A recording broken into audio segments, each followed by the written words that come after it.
quiero que se pregunten, ¿cuánto de lo que esas personas que hoy llamamos influencers o que de alguna manera nos han influenciado para llevarnos a pensar de cierta manera o hacer ciertas cosas, cuánto de ello realmente ha modelado el tipo de persona que usted hoy es? Piensen en eso un momentito. ¿Lo que usted es realmente algo genuino o es la vil copia de lo que otro piensa, de lo que otro siente, de lo que otro cree que es correcto? Piensen en eso un momento. Y a veces pareciera que son otros, y lo hablo en un sentido negativo, los que están modelando lo que quieren ver en nuestras vidas. Si pudiéramos quitar la cortina de la realidad que mueve incluso los medios hoy en día, ustedes se aterrarían porque se darían cuenta que la sociedad de hoy en día es la construcción de cómo otros en su pensamiento quieren vernos.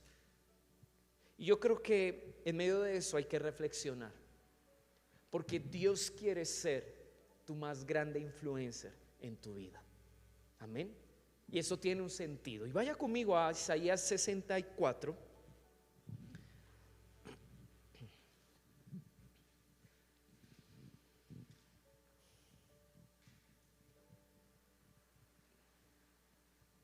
Y vamos a leer el versículo 8. Por ahora.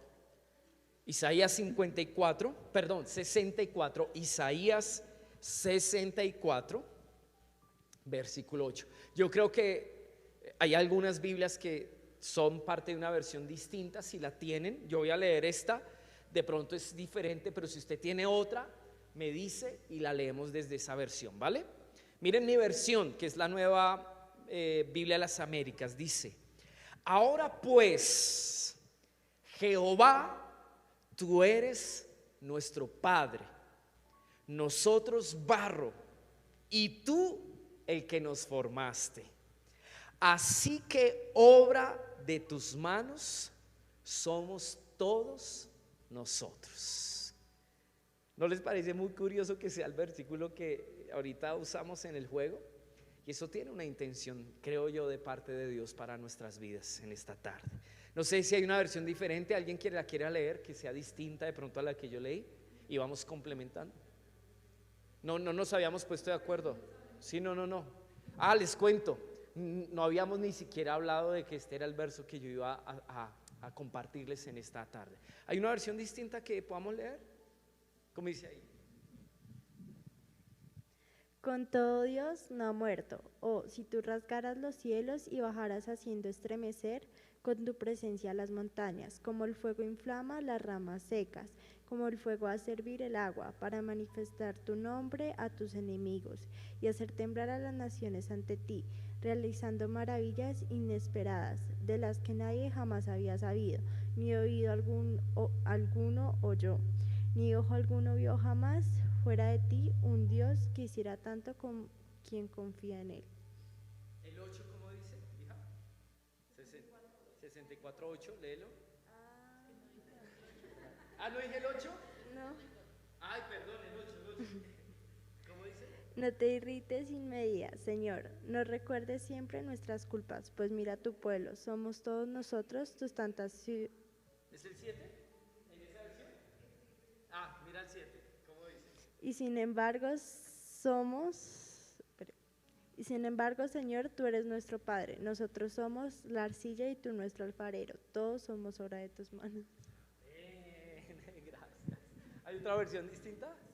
¿Esa cómo dice?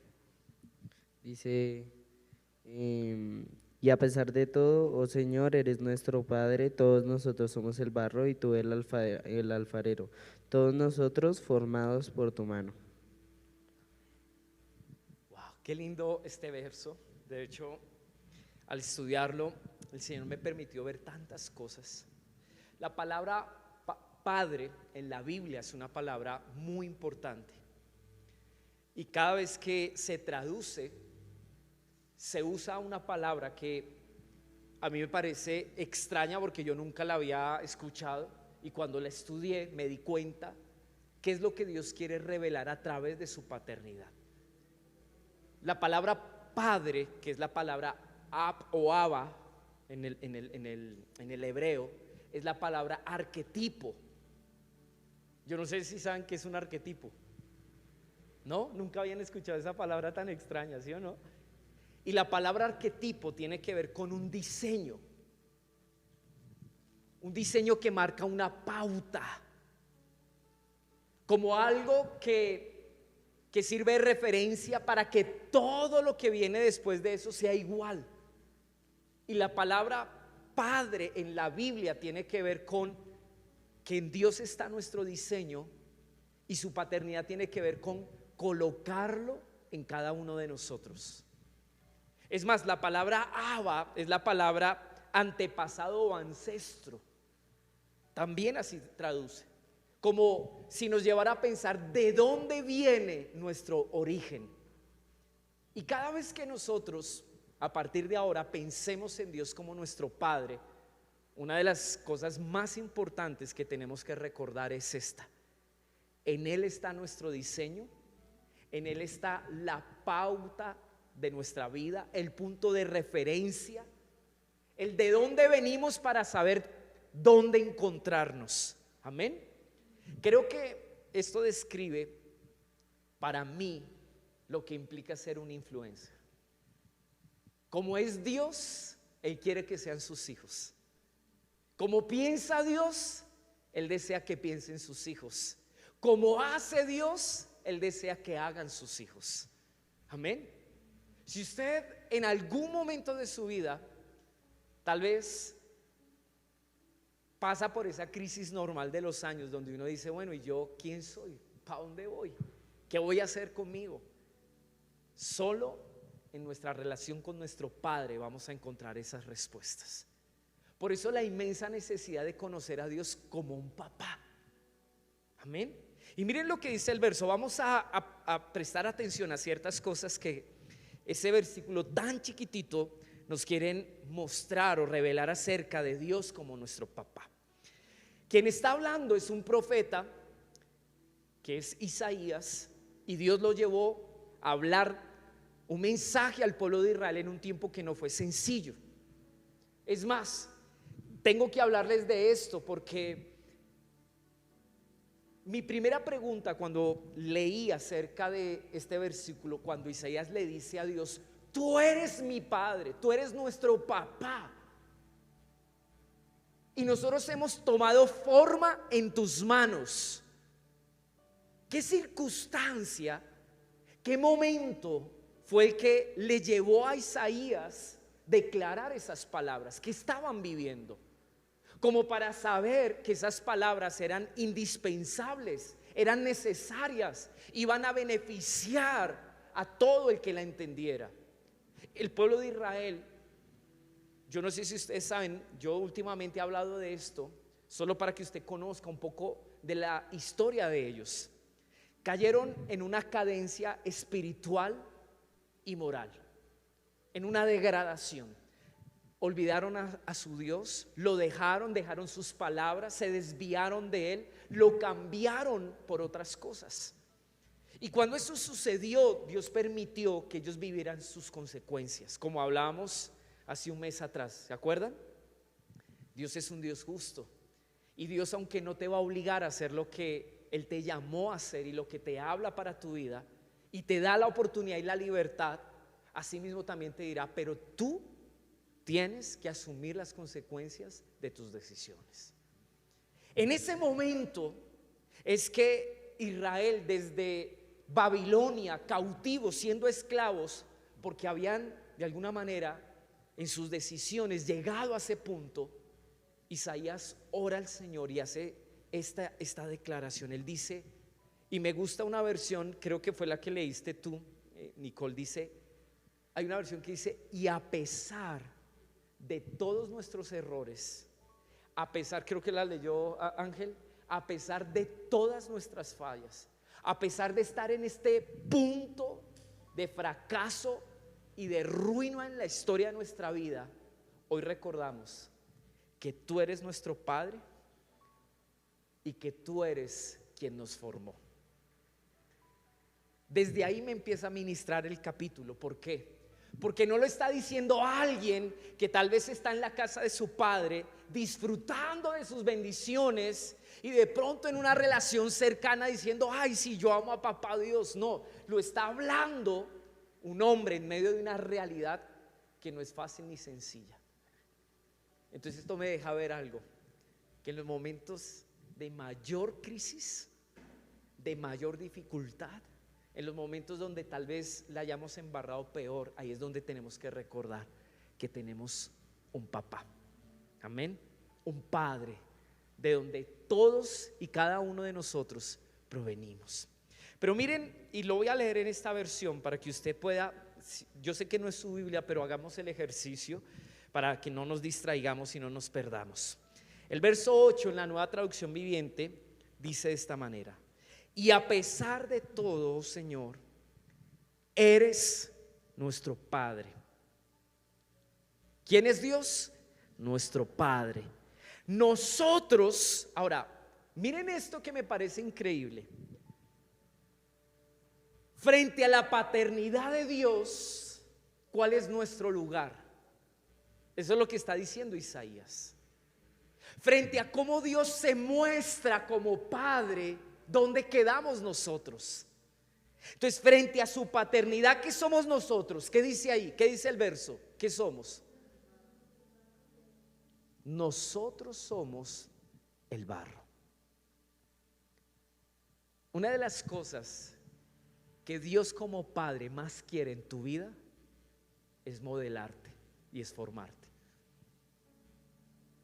Ese es algo que es parte del propósito de Dios con sus hijos: modelarnos, formarnos. Miren, todo el que quiera conocer a Dios como Padre tiene que entender que Él va a mostrar su paternidad en la medida que le va dando forma a nuestras vidas. Y a mí me parece precioso esto, porque lo está ubicando en el contexto del más grande fracaso que hubo en la historia del pueblo de Dios. Pero aún ahí, la única esperanza, ¿saben cuál era? Para Isaías, ¿saben cuál era? Mira, Dios, tú eres más que un Dios en el escenario de nuestras vidas. Tú eres nuestro papá, y de esta situación tú puedes sacarnos, porque tú sabes cómo tratar con cada uno de nosotros, qué hacer en nuestro corazón, qué hacer en cuanto a nuestra manera de pensar y de vivir. Tú eres nuestro Padre, y nosotros frente a esa revelación somos como barro. Dice: y tú el que nos formaste. La palabra formar aquí es una palabra tan linda, porque refleja lo que Dios siempre ha querido hacer con sus hijos. La palabra aquí para formar es criar. ¿Cuántos han tenido una mascota? Creo que todos, ¿verdad? Dígame si una de las cosas más difíciles criando una mascota no es enseñarle hábitos y ciertas cosas que necesitamos que aprenda para que viva bien al lado nuestro, ¿sí o no? Por ejemplo, los que tienen perrito, que no se haga chichi ni popó adentro, ¿sí o no? ¿Verdad o no? ¿Cierto? Que no haga daños. La palabra aquí criar es la palabra adiestrar, acostumbrar. Y ese es el deseo del Padre con cada una de nuestras vidas. Ahora, mire al que está a su lado y dígale algo muy lindo. Dígale lo siguiente: dígale, la paternidad de Dios en tu vida, dígale, siempre buscará formarte y criarte como hijo. Como hijo, no como un animalito, una mascota, como hijo. Amén. Amén. ¿Sabían que ahí está la respuesta para nosotros en cualquier momento de nuestra historia? Y yo les comencé diciendo que a esa edad de mis 15 años yo le dije a Dios: déjame conocerte como un padre. Desde ahí recuerdo a cómo Dios empezó a revelarse para formarme como el hombre que quizás al día de hoy, quizás mi esposa ha podido conocer. Dios me dio la oportunidad de ser enseñado. Y eso es parte de lo que Dios quiere hacer con cada uno de nosotros. Vaya conmigo para que entendamos algo un poco más allí. Salmo 138, 8. Alguien que lo encuentre y lo lea de primeras. Salmo 138, 8.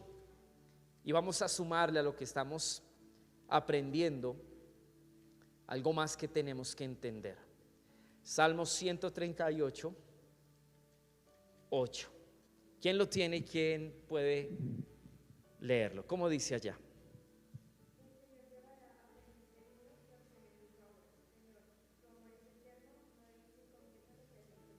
Wow, qué tremendo eso. Esta versión dice: el Señor cumplirá su propósito en mí. Eterna, oh Señor, es tu misericordia. Allí habla del amor de Dios. Dice, y al final dice: no abandones la obra de tus manos. Dios tiene un compromiso muy grande con tu formación. Porque cada vez que Dios está enseñándote, formándote, trabajando algo de tu vida, Él está dejando ver su posición como papá a tu lado. Yo no sé si alguna vez alguno de aquí oró diciendo: Dios, si tú eres padre, déjame verte en mi vida de una manera clara. Pues cada vez que Dios ha permitido una circunstancia que, aunque te cueste, que aunque no entiendas, te está ayudando a madurar y a crecer, detrás de eso está la paternidad de Dios. Porque cuando Dios asume su papel de padre frente a tu vida, ¿saben cómo Él te ve? Como barro, dócil, que Él está allí trabajando. Y Dios tiene un compromiso, porque ¿qué es lo que motiva a Dios ejercer su paternidad en nuestra vida? Dos cosas. Ese texto señala dos cosas. Primero, mire, dice: el Señor cumplirá, dice esta versión, su propósito en mí. Yo me he dado cuenta que aquellos que todavía no han tenido un encuentro con Dios, en el sentido de verlo como Padre, difícilmente comprenden el propósito de Dios con sus vidas. Porque el propósito que cada uno de nosotros tenemos se afirma en la medida que nos relacionamos con el Padre. Todos los que tienen una relación plena y saludable con Dios, viéndolo como su Padre, eso es lo que facilita que entendamos por qué Él nos está formando, porque hay un porqué. Miren, la relación con Dios es personal y no con todos Dios actúa de la misma manera, pero eso no significa que Dios no esté trabajando en cada uno de nuestros corazones. El punto es: ¿por qué Dios eligió la vida que tú vives? Con sus carencias, con sus situaciones, con sus realidades, con los problemas que tú has tenido que enfrentar. La Escritura dice que a los que aman a Dios, todas las cosas les ayudan para bien. No dice solo las cosas buenas, incluye las cosas malas. Y Dios usa todas esas cosas, dice, de acuerdo a su propósito. Entonces esto me lleva a pensar lo siguiente: cada vez que Dios ha querido enseñarme algo, cada vez que Dios ha querido modelar algo en mi vida, es porque Él dice: hay un propósito. Yo estoy haciendo esto porque quiero llevarte a un fin, hay un plan detrás de. Y a eso le suma, dice: eterno Señor es tu misericordia. Esa versión, como dice, y me parece muy lindo como lo dice ahí la parte B, dice, y el final,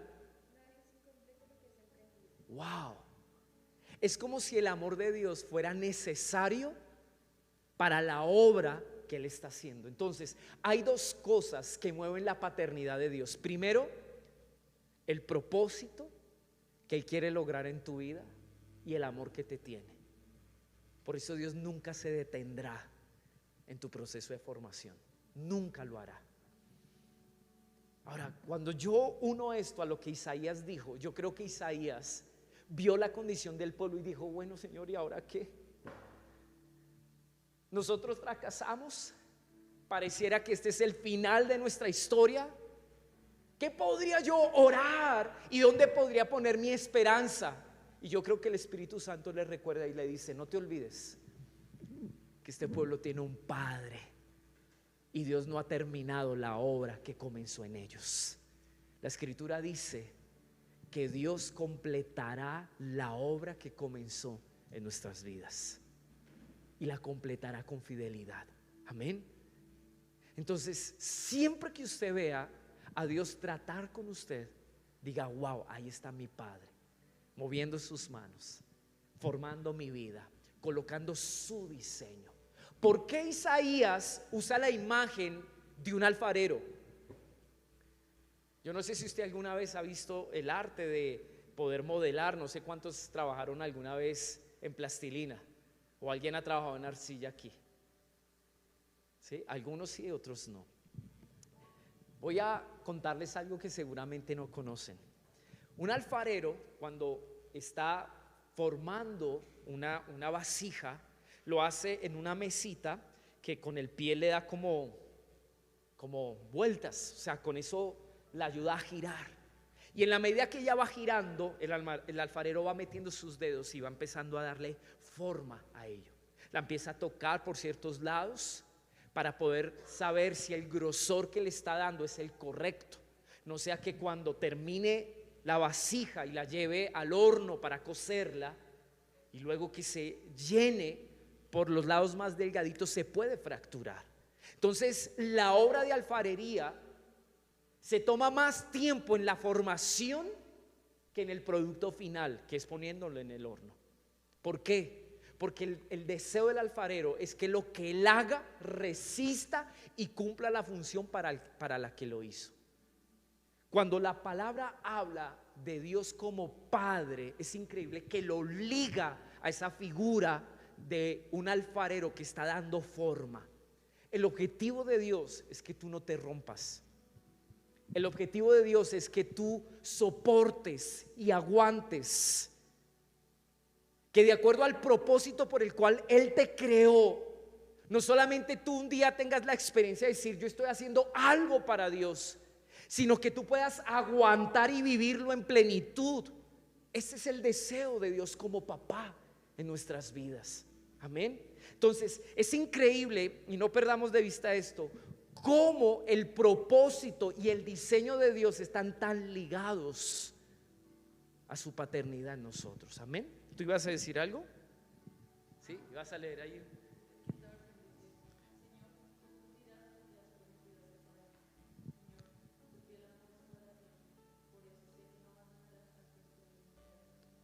Amén. Qué tremendo es. Porque hemos estado compartiendo, incluso desde el último mes, la última ocasión que nos vimos, acerca de conocer a Dios realmente como Él es. Porque si conocer a Dios como nuestro Padre define nuestro propósito y el proceso para poder llegar a cumplir su propósito, Dios necesita que entendamos su corazón de Padre de verdad. Y vaya conmigo a Isaías 43:1. Y vamos a leer algo muy lindo en ese texto de Isaías.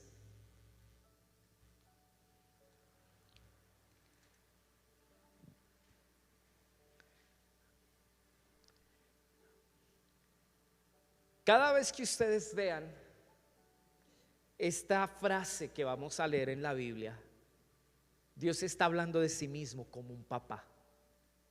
Miren, y se van a dar cuenta en el lenguaje que usa cómo esto se afirma. Verso 1 del capítulo 43 dice: mas ahora así dice el Señor, ¿quién? Tu creador, oh Jacob, y el que te formó, oh Israel. Este es el mismo verso que leímos, el mismo verbo que leímos ahorita en Isaías 64. Dice: no temas, porque yo te he redimido. Dice: y te he llamado por tu nombre. Mío eres tú. Cuando pases por las aguas, yo estaré contigo. Y si por los ríos, no te cubrirán. Cuando pases por el fuego, no te quemarás, ni la llama te abrazará. ¿Por qué? Miren cómo Dios empieza a resaltar y a repetir lo mismo. ¿Por qué? ¿Qué dice allí? Porque yo soy el Señor tu Dios, el Santo de Israel, tu Salvador. He dado a Egipto por tu rescate. Dice: acuse a Seba en lugar tuyo, ya que eres precioso a mis ojos, digno de honra, y yo te amo. Verso 5: no temas, porque yo estoy contigo. Mire el verso 7: a todo el que es llamado por mi nombre y a quien he creado para mi gloria, a quien he formado y a quien he hecho.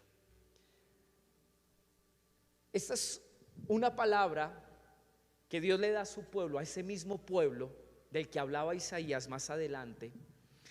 Y esto me deja ver el compromiso que Dios tiene con aquello a quien le ha entregado su paternidad, con aquello a quien Dios ha invertido tiempo para formarle. Es como si Dios le dijera: ¿sabes? Yo no te voy a dejar en la condición en la que estás.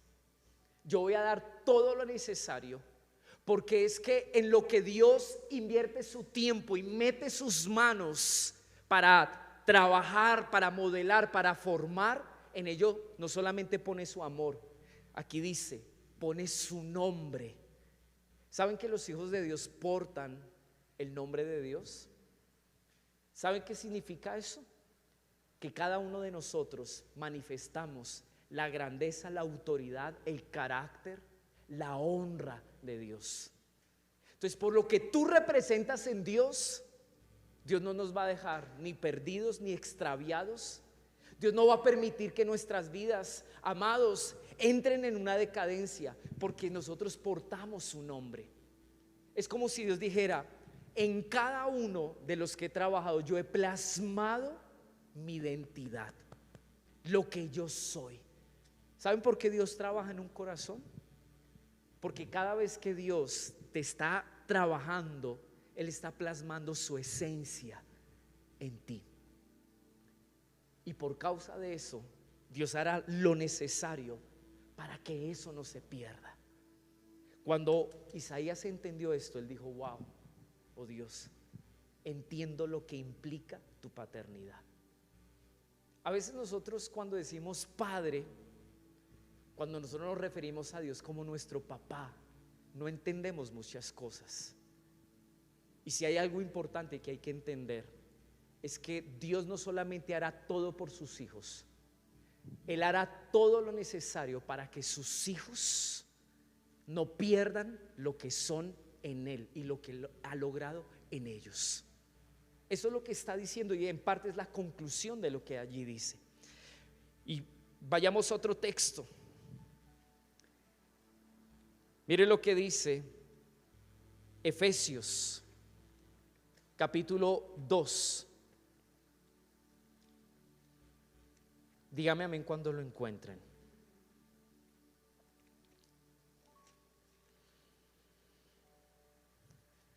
Versículo 3. Este texto va a aplicar lo que les he estado compartiendo hasta ahora, pero miren cómo lo explica de una manera tan linda y tan clara. No sé si usted tiene una versión, la Nueva Traducción Viviente. Creo que Sarita la tiene, ¿cierto? O la tiene Nicole. Creo que la tienes tú. Ah, la tenía Ángel. A ver, Ángel, despierte. Efesios 2, a partir del verso 3.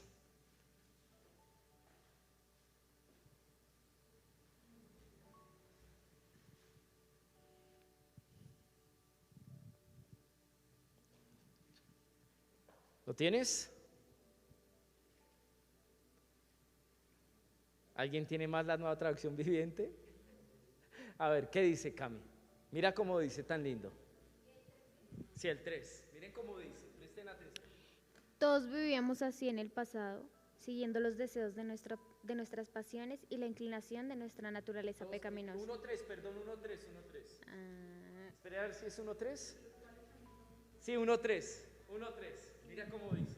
Toda la alabanza sea para Dios, el Padre de nuestro Señor Jesucristo, quien nos ha bendecido con toda clase de bendiciones espirituales en los lugares celestiales, porque estamos unidos a Cristo. ¿Sigo?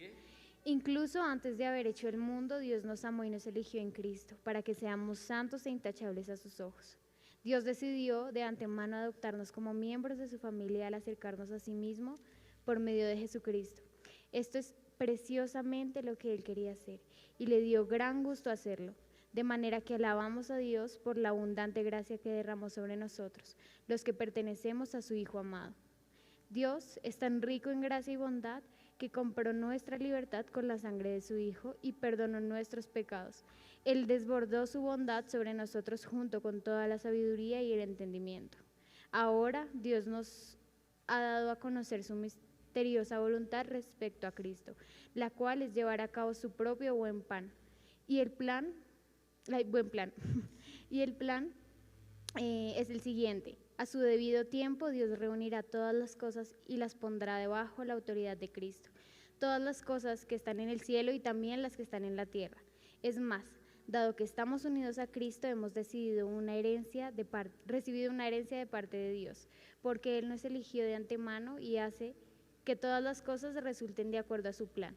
El propósito de Dios fue que nosotros, los judíos, que fuimos los primeros en confiar en Cristo, diéramos gloria y alabanza a Dios. Y ahora ustedes, los gentiles, también han oído la verdad, la buena noticia de Dios. Dice mi versión que lo dice el verso 4, porque Dios nos escogió en Jesús, en Cristo, antes de la fundación del mundo, o sea, antes de crear el cielo y la tierra, dice, para que fuéramos santos y sin mancha delante de Él. Hay una versión que dice, para que nosotros fuéramos como Jesús su Hijo, o manifestáramos la naturaleza de su Hijo. Dice, y mire lo que dice el verso 5, nos predestinó para adopción como hijos mediante de Jesús. ¿Saben que el propósito por el cual mandó el Padre a Jesús era hacernos hijos de Dios? Y que en nosotros se pudiera manifestar su gloria. Y esa gloria tenía que ver con que nosotros delante de Dios fuéramos limpios y sin mancha. Es muy similar a lo que Isaías dice. Isaías dijo, Dios está dispuesto a redimirlos y a hacer todo lo que sea necesario para que en ustedes no se pierda la gloria que Él puso, que era su nombre, su fama, de un Dios bueno, de un Dios misericordioso, de un Dios que caminó en medio de ustedes. Ese nombre no se puede perder de en medio de ustedes. Y se lo habló a un pueblo que estaba en un momento difícil, de crisis, de esclavitud, de ruina. Pues hoy eso se ha cumplido a través de Cristo Jesús. Es la manera en la que Dios nos hizo sus hijos. Es la manera en la que todo el propósito que era que nosotros fuimos creados para alabanza de su gloria, para honrarlo, para que nosotros pudiéramos decir, wow, miren, ¿saben qué? El amor gratuito con el que Dios nos ama no es cualquier cosa. Nosotros fuimos creados para manifestar la grandeza del corazón generoso de nuestro Dios. ¿Saben qué es ser buen hijo? No solamente tiene que ver con obedecer. Ser buen hijo delante de Dios tiene que ver con permitir que nuestra vida le dé gloria al Padre, porque nosotros manifestamos lo que somos, para lo cual hemos sido destinados, el propósito por el cual ha estado trabajando en nuestra vida. Cada vez que, sin decir una sola palabra, tu vida hace por testimonio que otro conozca al Señor, en ti se está cumpliendo el propósito de haber sido hijo, de que Dios desde antes de la eternidad te haya escogido para ser hijo. No hay mayor gloria para el Padre que otros puedan ver que en ti su amor no se derrochó, que no fue algo en vano. La mayoría de las veces la religión nos muestra la paternidad de Dios solamente cuando nos acercamos con una lista y le pedimos cosas, pero la paternidad de Dios va mucho más allá de eso. Dios como Padre siempre querrá formar la imagen de Jesús en ti y en mí. Y cuando vean esa esencia en la manera en la que tú vives, el Padre va a decir: se ha cumplido el papel y el propósito de mi paternidad en tu vida. ¿Saben qué significa esto? Que nuestro Padre es nuestro más grande influencer y Él quiere modelarnos a la imagen de su Hijo. Él quiere plasmar el diseño de su Hijo en cada uno de nosotros. Cuando usted y yo perdonamos, ¿saben que estamos mostrando que somos hijos del Padre? El apóstol Juan, en una de las cartas que él escribe a la iglesia, dice que nosotros mostramos que somos hijos cuando perdonamos. No es hablar mucho del Padre. Dice: el que no perdona es porque no ha visto ni conoce a Dios, porque Dios es amor. Y una de las maneras en las que transmitimos nosotros el amor a otros es perdonando. Yo quiero hoy animarlos a lo siguiente: permitamos que nuestro Padre, en la medida que, así como ustedes en el libro que están leyendo, y los que no lo han hecho, los animo, en la medida que se acerquen a Dios, pídanle, oren y díganle: déjame conocerte a ti como mi papá. Yo quiero realmente tener una experiencia real en la que tú formas mi vida. Yo quiero ser barro dócil. Hay vidas que son barro seco. Hay vidas donde el alfarero tiene que ponerlos en el torno y darle vueltas, porque todavía no toman la forma que Él quiere plasmar en ellos.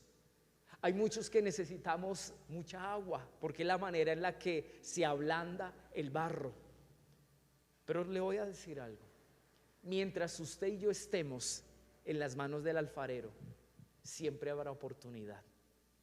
Dios le habla en Jeremías a su pueblo y le dice: miren, mientras que estemos en las manos del alfarero, si se echa a perder nuestra forma por algo, Dios está dispuesto a comenzar de nuevo. Eso dice Jeremías. Y Dios muchas veces va a preferir comenzar de nuevo en ti antes de echar a perder todo lo que Él ha querido hacer de tu vida. Y no nos rehusemos a eso, porque no hay mejor manifestación del amor de nuestro Padre que nuestra formación. Amén. Ustedes están jóvenes y están comenzando. Les voy a decir, hay alguien que está muy interesado en hacer de ustedes el tipo de personas que en unos 10 o 5 años ustedes van a terminar siendo, y ese es su papá, su Padre Celestial. Que en 10 años ustedes puedan presentarse y decirle: lo que ves en mí realmente es lo que tú querías a través de todo lo que hiciste. ¿Lograste tu propósito? Todo lo que hiciste en tu amor para plasmar en mí eso por lo cual me predestinaste desde antes de la fundación del mundo.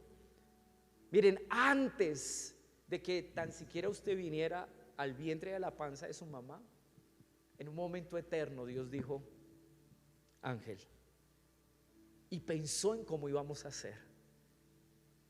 Él destinó lo que en nosotros iba a manifestar. Él dijo: yo quiero hijos santos, yo quiero hijos íntegros, que con su vida me den gloria.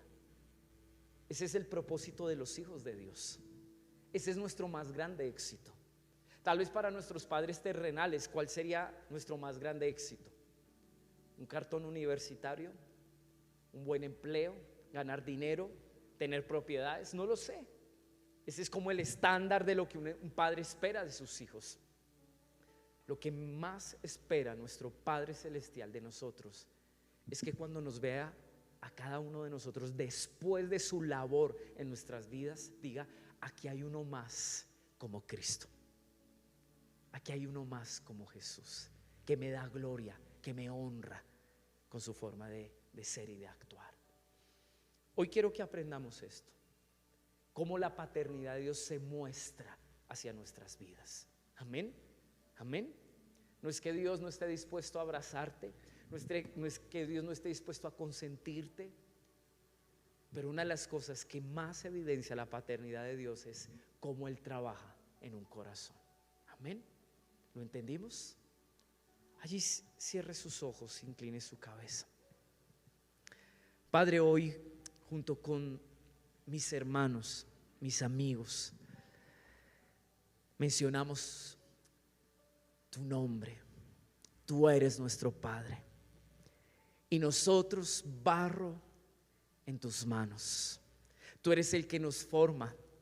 Tú eres el que plasma una idea clara de lo que nosotros somos. Nosotros tomamos forma en ti y en lo que en tu obra tú haces de cada uno de nosotros. Hoy valoramos eso.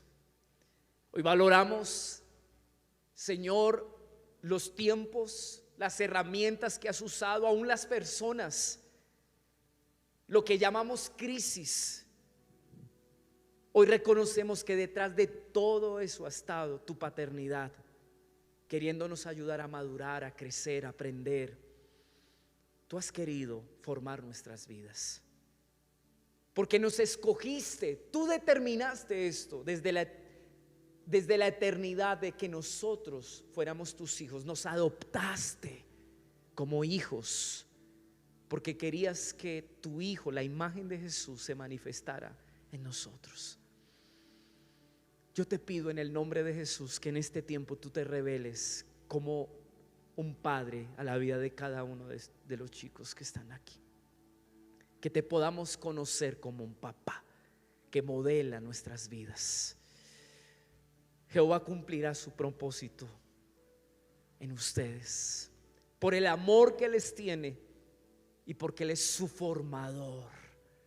Y aún cuando fracasemos y fallemos, no olvidemos que Él es nuestro Padre y que Él todavía no ha terminado la obra que comenzó en nuestras vidas. Que allí lo recordemos. Esto todo lo oramos en la obra que Jesús hizo en la cruz por nosotros, confiando en que tú lo haces posible en Él. Gracias, Padre. Amén y amén.